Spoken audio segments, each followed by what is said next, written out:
പിന്നെ ഇത് മറ്റു പച്ചക്കറി വിത്തുകൾ നടുന്ന പോലെ 5-6 വിത്ത് മാത്രമായിട്ട് ഗ്രോ ബാഗിൽ ഇടരുത്. കാരണം മല്ലി എന്ന് പറയുന്നത് വളരെ ദുർബലമായ തണ്ടുകളുള്ള ചെടിയാണ്. അപ്പോൾ അതിന് സ്ട്രോങ് ആയിട്ട് നിൽക്കാൻ ഗ്രോ ബാഗിൽ നല്ല ബൾക്കായിട്ട് വേണം നമ്മൾ വിത്ത് പാകാനായിട്ട്.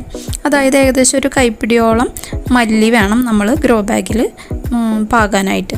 എന്നാൽ മാത്രമേ വിത്ത് മുളച്ച് വരുമ്പോൾ എല്ലാ ചെടികളും നല്ല സ്ട്രോങ് ആയിട്ട് നിൽക്കുള്ളൂ.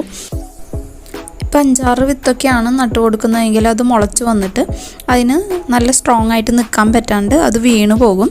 അങ്ങനെ ആ ചെടി നശിച്ചു പോകും. അതുകൊണ്ടാണ് നമ്മൾ അത്യാവശ്യം നല്ല അളവിൽ വിത്ത് പാകി കൊടുക്കണമെന്ന് പറയുന്നത്. പിന്നെ വിത്ത് പാകിയതിന് ശേഷം അതിൻ്റെ മീതെ കൂടെ കുറച്ച് മണ്ണ് കൂടി ഇട്ട് കൊടുക്കുക. വളരെ കുറച്ച് മതി. കുറേ മണ്ണിട്ട് മൂടിയിട്ടുണ്ടെങ്കിൽ വിത്ത് മുളച്ച് വരാൻ കാലതാമസം ഉണ്ടാകും. വിത്ത് പാകിയതിന് ശേഷം നമ്മൾ വെള്ളം ഒരിക്കലും കുത്തി ഒഴിച്ച് കൊടുക്കരുത്. ഒരു സ്പ്രേ ബോട്ടിൽ വെച്ചിട്ട്